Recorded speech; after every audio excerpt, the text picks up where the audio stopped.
네, 여러분 안녕히 주무셨습니까? 좋은 아침입니다. 오늘도 새벽을 깨워서 함께 하시는 여러분들을 진심으로 환영합니다. 어, 이제 오늘 사회 보시는 집사님께서 말씀하셨지만 어, 오늘하고 내일 2시간만 남겨놨네요.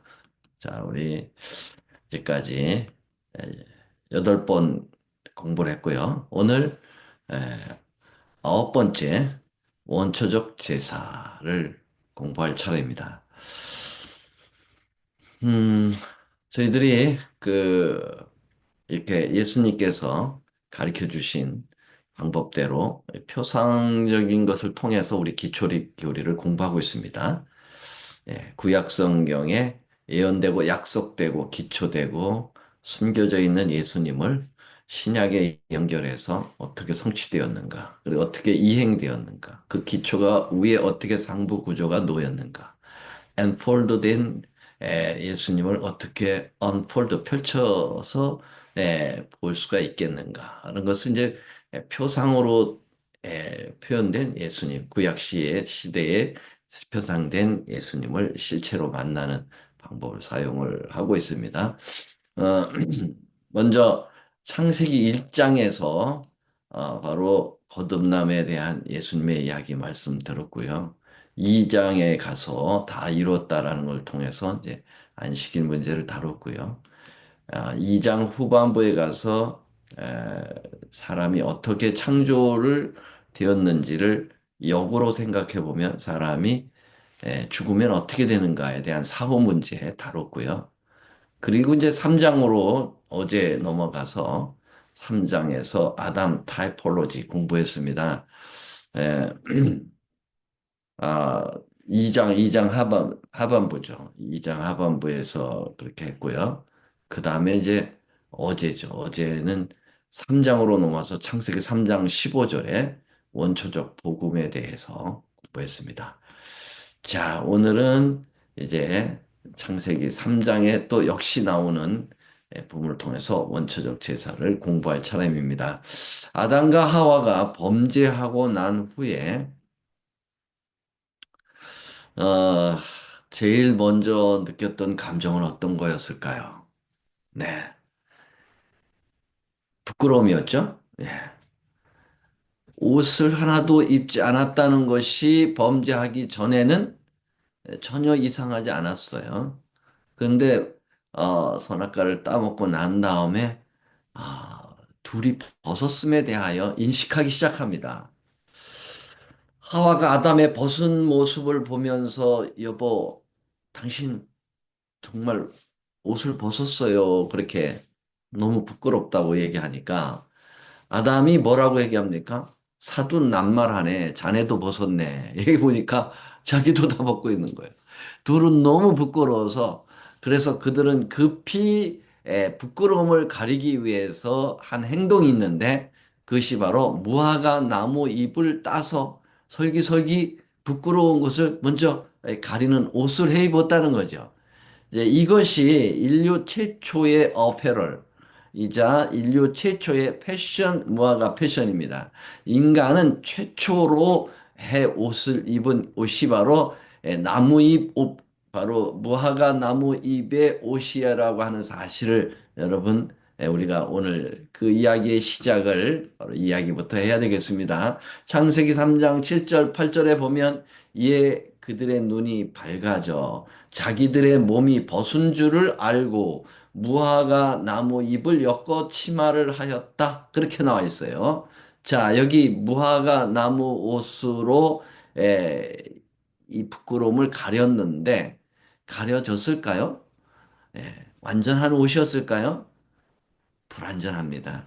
해가 중천에 뜨자 나무잎이 햇빛에 말라서 또로로 또로로 말리면서 창피한 것이 도로 보이는 것이죠. 그래서 아마 도로라는 말이 나왔는지, 그래서 아마도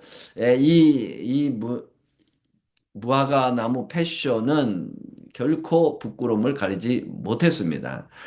창세기 3장 7절을 다시 보면은요, 여기 뭐라고 나와 있냐면 뉴 킹 제임스 버전에 보면은 그들 스스로 덮개를 만들었더라. 여기 무화과 나무 잎을 이렇게 더 구체적으로 표현했네요. 스스로 덮개를 만들었다. 다시 말하면 여러분 이 무화과 나무 잎은 자기들 스스로의 작품이에요. 인간 작품입니다. 네. 여기 만들었더라라는 말은 그 아싸라는 말인데요. 히브리어로 아싸라는 말인데 이 아싸라는 말은 사실은 인간에게 적용되는 말이 아닙니다. 무에서 유를 창조하시는 하나님의 창조할 때만 이 말을 써야 되거든요. 자, 하나님이 궁창을 만드사 1장 7절에 창세기 1장 16절에 보면은 하나님이 두 큰 광명을 만드사 또 1장 25절에 보면 하나님의 땅의 짐승을 그 종류대로 만드시니 할 때 그 만든다 만든다라는 예리 다 아싸로 돼 있어요. 이건 하나님만이 사용하는 단어인데 여기 보니까 인간들 스스로 덮개를 만들었다라는 말을 이 아싸를 사용했다는 거죠. 이것은 무엇을 의미합니까? 예, 인간들이 스스로 죄를 가리기 위하여 창조주 하나님의 그런 자리에 올라서려고 했다라는 얘기입니다. 굉장히 이거는 죄악적인 요소예요. 여러분, 인간의 최초의 패션, 이 어페럴, 이 무화과 나무 옷은 실패작이면서 불가능한 옷을 입었다. 또 인간 스스로 행동을 통해서 그들의 죄를 가리우려고 했던 바로 죄를 해결하려고 했던 행위로 말미암는 의, righteousness by work이라고 하는 상징적인 옷이 바로 이 무화과 나무 옷이라는 것입니다. 왜 이 무화과 나무 옷이 이들의 부끄러움을 가리지 못했을까요? 네. 무화과 나무 잎은 그 원줄기 무화과 나무에서 잘라내서 옷을 갈아입은 거예요. 다시 말하면 생명이 끊어진 거예요. 생명이 끊어진 걸 가지고 죄의 부끄러움을 가릴 수가 없다는 것을 의미하는 것입니다. 자, 그래서 이 무화과 나무 옷은요, 이 무화과 나무라고 하는 것은 이때로부터 뭘 상징했느냐면은 인간의 그 허장성세, 다시 말하면 인간이 뻥을 치는, 형식적이고, 가식적인 그런 것을 표현하고 있는 거예요. 예, 예수님께서 순환주간 둘째 날에 예수님 이제 십자가에 달려 돌아가시기 전 일주일을 이제 순환주간, 고난주간이라고 하잖아요. 예수님께서 순환주간 둘째 날에 예루살렘으로 올라가다가 시장을 하셨다고 그랬죠. 그래서 먹을 것이 있는가 하고 무화과 나무가 마침 멀리서 보이기에 거기에 입이 풍성해서 먹을 것이 있겠구나라고 기대하고 가셨다 그랬습니다. 가 보니 뭐가 없어요? 열매가 아무 열매도 없고 잎사귀만 무성하더라. 그래서 예수님께서 어떻게 했어요? 저주를 했습니다. 그래서 잎사귀와 다 말라버렸어요. 어떻게 보면 우리 예수님 왜 심술꾸레기 예수님이시다라고 생각할 수 있을 수도 있어요. 아니, 그 이성도 없는 나무에게 무슨 저주를 내리시느냐. 근데 여러분, 이것은 완전 실물 교훈입니다. 예수님께서 이 무화과 나무에 그 기대했던 열매가 없어서 무화과 나무에게 성질이 나셔서 저주하신 게 아니고 이때 당시에 유대 지도자들의 모습이 바로 이 모습이었어요. 열매는 없고 그저 형식에 가득 찬 신앙, 바리새인과 사두개인의 그들의 그 외식적인 신앙이에요.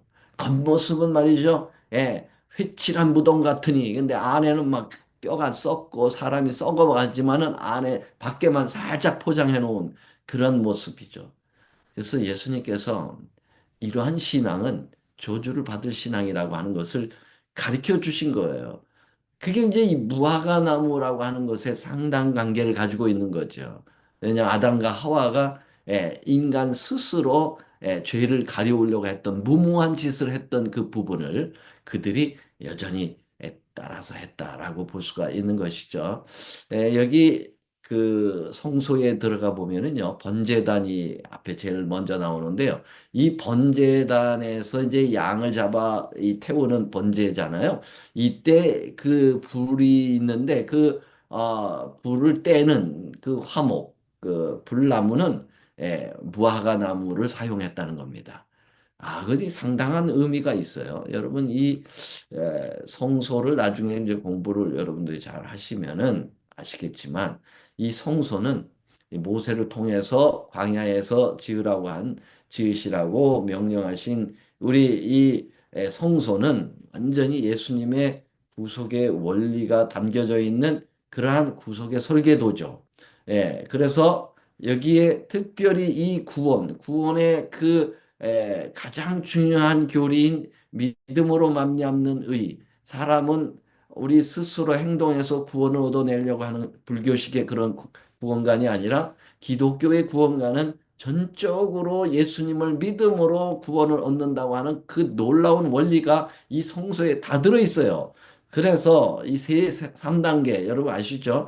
칭의, justification. 우리는 주님으로부터 의롭다고 칭함을 받고 그 다음에 성화, sanctification. 이것은 바로 인간이 하나님에 의해서 거룩하여지는 성화의 단계를 거치고 그 다음에 glorification, 영광의 단계로 들어가서 구원의 완성을 본다는 거죠. 자, 그런데 가장 중요한 이 믿음으로 말미암는 은혜의 첫 단계가 이 칭의 성막들에서 이루어지는데 그것도 제일 먼저 번제단에서 이루어지는 거죠. 번제단은 예수님의 십자가를 상징하는 거예요. 여러분, 그래서 예수님이 제물이 되어서 제단 위에 올려진 것이 십자가에 높이 들린 것을 표현합니다. 어린 양 대신 예수님이 죽어 그 피를 흘리면서 높이 들려진 것. 바로 그게 십자가를 의미하는 거예요. 여기 물두멍은 예수님의 그 침례. 그래서 십자가를 믿고 침례를 받은 자는 구원을 얻는 것입니다. 이게 첫 구원의 탄생이죠. 그 다음에 이제 성화의 과정에서 자라고 그 다음에 완성으로 가는 건데요. 자, 여기서 번제단은 바로 예수님의 십자가를 의미하는데 그 번제단의 제물을 태우는 나무는 뭐로 한다고요? 무화과 나무로 태워버리는 거예요. 왜 무화과 나무를 선택을 하셨을까요? 무화과 나무는 인간의 행위로 말미암는 의예요. 그러니까 믿음으로 말미암는 의의 가장 반대적인 이게 사단의 원리거든요. 그건 태워버려야 된다는 거예요. 얼마나 분명하게 나와 있을까요? 자, 그래서 이렇게 실패한 제자들에게 우리 하나님께서는 보따리를 하나 가져오신 거죠. 그 보따리는 무슨 보따리일까요? 옷보따리입니다. 무슨 옷보따리일까요? 가죽옷 보따리입니다. 자, 창세기 3장 21절 함께 읽어보죠. 여호와 하나님이 아담과 그 아내를 위하여 가죽옷을 지어 입히시니라 그랬어요. 실패한 제자들. 그래서 여전히 부끄러워서 나무 뒤에 숨어 있는 이 제자들. 그 무화과 나무 옷으로 자기들이 스스로 죄를 가려보겠다고 했지만 안 가려져서 만약에 가려졌다면 나무 뒤에 숨을 필요가 없어요. 예. 그러나 안 가려졌기 때문에 다시 숨는 거예요. 예. 그래서 실패한 제자들에게 이제는 하나님이 옷을 만들어 오셨어요. 무슨 옷? 가죽옷이에요. 여러분, 이 가죽옷. 이 가죽옷은 어디서 나왔을까요? 네. 여러분, 이때 무슨 뭐 그 가죽 공장이 있었던 것도 아니고, 가죽이 나오려면은 짐승을 잡아서 가죽을 내는 수밖에 없죠. 우리 하나님께서 물론 전지하신 능력으로 가지고 그냥 무에서 유를 창조하시면 하시겠지만 그렇게 안 하셨어요. 이 가죽옷은 짐승을 잡아서 가죽을 만들어 가져와서 입히신 겁니다. 여러분, 이 짐승은 어떤 짐승이었을까요? 분명히 양이었을 겁니다. 왜냐하면 계시록 5장 6절에 이런 말씀이 있습니다. 내가 또 보니 보좌와 네 생물과 장로들 사이에 어린 양이 섰는데, 이 어린 양이 예수님이죠. 섰는데 일찍 죽임을 당한 것 같더라. 이 양이 죽었는데 일찍 죽었다 이거야. 아주 일찍. 그 말은 뭐예요? 네, 바로 예수님을 상징하는 그 양이 아담과 하와의 그 죄의 부끄러움을 가려주기 위하여 예, 죽임을 당했다라고 하는 것을 표상적으로 볼 수가 있는 거죠. 놀라운 일이에요. 자, 예수님의 그래서 십자가는 창세 전에 여러분 예, 플랜 계획되었다는 거예요. 그래서 좀 더 나가 볼까요? 계시록 13장 8절에 보면 죽임을 당한 어린 양의 생명책에 창세 이후로 농명되지 못하고 이 땅에 사는 자들은 다 짐승에 경배하리라. 여기 이 번역은 한글 개역 번역은 약간 좀 유감이 있습니다. 예, 원어적 번역을 여기 New English Version 새 영어 그 번역본에 보면은요. 네. 아주 잘 원어를 예, 표현했다 볼 수 있어요. 창세로부터 죽임을 당한 어린 양이라고 표현해야 맞는다는 거예요. 그 거기 뭐 영어로 보면 The lamb that was slain from the creation of the world 그랬어요. 세상이 창조되는 것 그때로부터 이미 그 전부터 이미 살해를 당한 어린 양이라는 말이죠. 여러분, 예수님께서 에, 죽임을 당하셔서 만들어낸 옷이 의의 옷입니다. 그게 구원의 옷이죠. 여러분, 이건 무엇을 의미합니까? 인간은 스스로 죄를 절대로 가리울 수 없고 해결할 수 없어요. 그래서 하나님이 이 구원의 옷을 주셔야 돼요. 예. 하나님이 이 죄를 해결해 주셔야 돼요. 근데 하나님이 이 죄를 해결하기 위해서 그냥 옷을 갖다 입혀서 되는 게 아니고 여러분 죄를 해결하려면 예, 피가 흘려져야 된다는 거예요. 누군가가 대속 죽어야 돼. 대신 죽어야 돼. 왜냐? 죄의 싹은 사망이거든요. 사망으로 갚지 않으면 죄를 갚을 수가 없어요. 그냥 갚아줬다라는 건 그건 하나님의 그 원리, 그 하나님께서 발표하신 원리에 맞잖아요. 하나님부터 자기를 속이시는 거예요. 그래서 누군가가 대신 죽어야 죄가 해결돼요. 근데 그 죽음을 누가 담당하셨느냐면 예수님이 스스로 담당하신 거예요. 그래서 예수님이 자신이 죽어서 죄를 가려 줄 거라고 하는 것을 미리 아담과 하와의 죄진 그 부분을 해결해 주는 과정 속에서 바로 이 양이 죽어서 그들을 가려주는 것처럼 훗날 이제 메시아가 와서 그 처절하게 그 옷을 벗기려면 여러분 짐승이 옷을 벗기려면 얼마나 고난을 당하는지 아십니까? 저희 할아버지께서 앙고라 토끼를 많이 키우셨어요. 어렸을 때. 근데 그 토끼 이제 그 털 잘 깎아서 팔아서 이제 할아버지 용돈 쓰시고 그러시던데 이제 늙으면 저기가 앙고라 토끼가 말이죠. 나이가 들면 털을 제대로 발상을 못 합니다. 그러면 마지막 하는 행동이 뭐냐? 가죽을 벗겨서 파시는 거예요. 예. 그러면 그냥 이 앙고라 토끼들을 가죽을 벗길 때 말이죠. 너무 비참한 거예요. 예, 제가 보니까 이 코끝에다가 말이죠. 철사줄로 매가지고 기둥에다 묶은 다음에 이 면도 칼로 이 코끝을 열십자로 그은 다고 위로부터 벗겨내는데 말이죠. 와우, 이거는 차마 볼 수 없는 거예요. 예. 때로는 많은 토끼들을 잡아서 해야 되는데 일단은 죽이고 난 다음에 벗겨야 되는데 많은 토끼를 하다 보니까 어떤 토끼는 서울 죽인 거야. 그러니까는 그 서울 죽인 토끼를 갖다가 백gin이 보등보등되고 그 처참한 모습은 지금도 이 어린 시절에 본 모습이 제 머리에 각인이 돼 있다는 말이죠. 여러분, 죄 없는 짐승의 그 양을 죄 있는 아담과 하와의 죄를 가리우기 위해서 여러분 죽여서 그 가죽을 벗기라고. 그런 처절한 고난이 있었다는 거죠. 여러분, 예수님께서 십자가에 달리실 때 옷벗김을 당했습니다. 예. 이 옷벗김을 당한다는 것은 이건 망신이에요. 여러분, 사람들 앞에서 옷을 다 벗어보세요. 생각만 해도 부끄러워요. 망신. 우리 주님께서 망신당하셨어요. 누구 때문에? 우리 때문에요. 옷벗김을 당하셨어요. 예. 그래서 우리에게 의의 옷을 입혀주실 수가 있었던 것이죠. 옷을 벗는다는 건, 짐승에게 옷을 벗는다는 건 뭘 의미합니까? 고난과 죽음을 의미합니다. 여러분, 가죽을 벗길 때 안 죽이고 가죽을 벗길 수 있는 방법이 있나요? 없어요.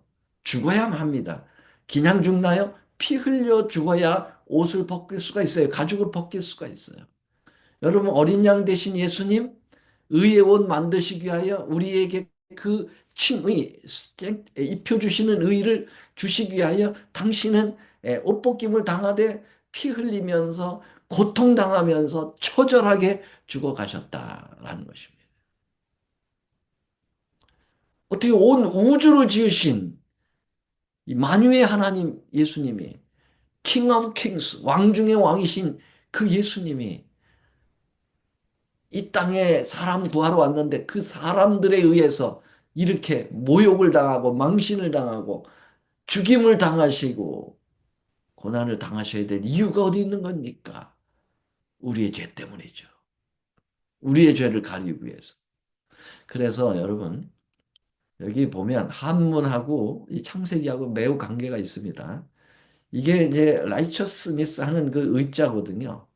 이 의자는 이 두 말이 합성된 거예요. 예, 하나는 양이라는 양양자에다가 나하자예요. 나하자. 그래서 양이 내 위에 올라서 나를 덮어주면 의로우게 되는 거예요. 얼마나 이게 분명합니까? 이게 양의 옷으로 이렇게 가죽으로 입혀줄 때야만 내가 의로워지는 거예요. 무화과 나무로 나를 가리우는 것이 아니라 스스로 하나님의 양이 의해서 나가 덮어지게 될 때, 그때 바로 나는 의로워진다고 하는 사실입니다. 여기 나자도 보면요. 이게 손숫자에다가 이 창과자입니다. 예.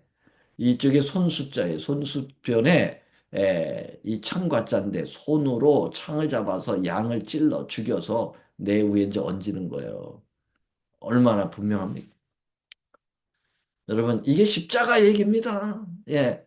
창세기 3장에 나오는 창세기 3장 15절 어제 아주 철저하게 공부했지 않습니까? 예, 예수님의 초림, 여자의 후손, 그리고 그 여자의 후손이 뱀에 의해서 발꿈치를 물리는 십자가 얘기, 그 다음에 뭐예요? 네, 바로 여자의 후손이 뱀의 머리를 받는 그러한 부활 승천 재림까지를 완전히 창세기 3장 15절에 표현하신 우리 주님. 범죄한 인간에게 찾아와서 저주를 퍼붓고 벌을 주시는 게 아니라 괜찮다. 너희들 그렇게 했지만 내가 너희들 사랑한다.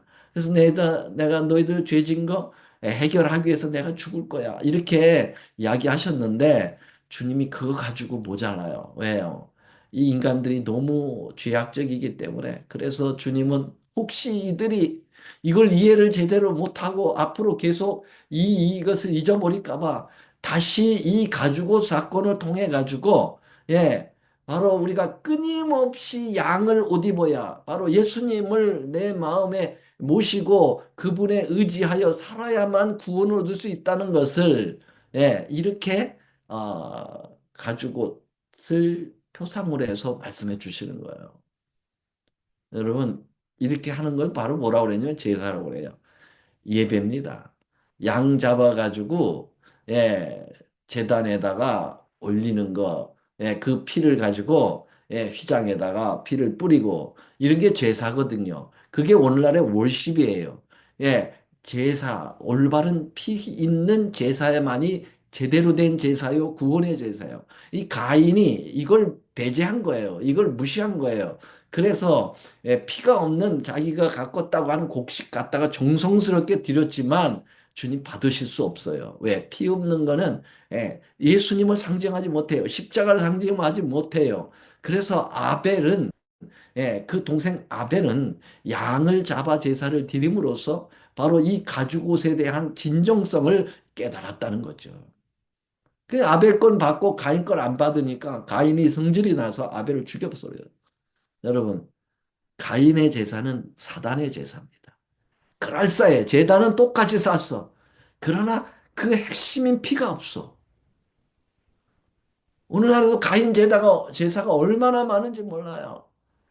수많은 사람들이 주여 주여 하지만은 거기에 제단에 피가 없단 말이에요. 예수님의 피가 없어요. 그냥 형식적인 신앙이야. 무화과나무의 신앙이에요. 그런 신앙은 다 실패작입니다. 부끄러움 가릴 수 없어요. 그래서 매 순간마다 예수님의 십자가를 붙들어야 돼요, 여러분. 그게 필요합니다. 네, 예수님이 입혀주신 이 의의 옷은 말이죠. 실물교훈에 보면은 하늘 배틀로 짠 이 두루마기에는 사람이 만든 실은 한 올도 섞이지 않았다. 예. 완전히 하나님의 작품이에요. 하나님의 의의 작품인 것이죠. 여기 그 슬픈 이야기가 있습니다.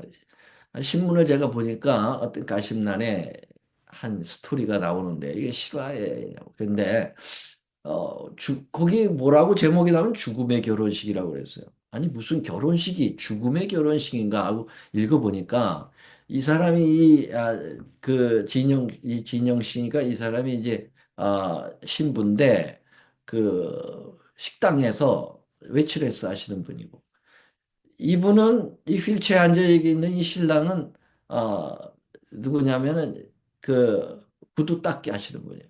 둘이 이제 눈이 맞아서 아, 서로 사귀게 됐는데 돈이 없어서 결혼식을 못 하는 거예요. 그래가지고 그냥 동거는 하지만 결혼식을 못 해. 예. 그래서 열심히 우리 돈 벌어서 이제 돈 많이 벌면 사람들 초청해가지고 멋있는 결혼식 하자. 그래서 이를 악물고 돈을 모았어요.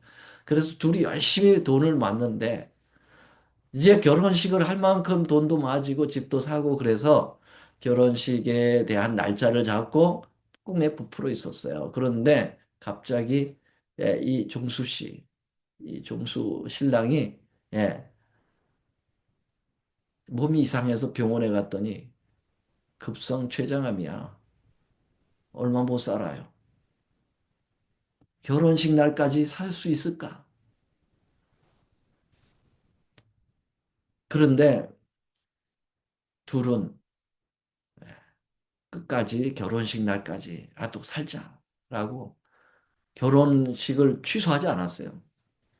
이 종수 씨가 예, 내 사랑하는 아내에게 하얀 웨딩드레스 그녀가 그렇게 소원했던 그 웨딩드레스를 입혀주고 싶었어요.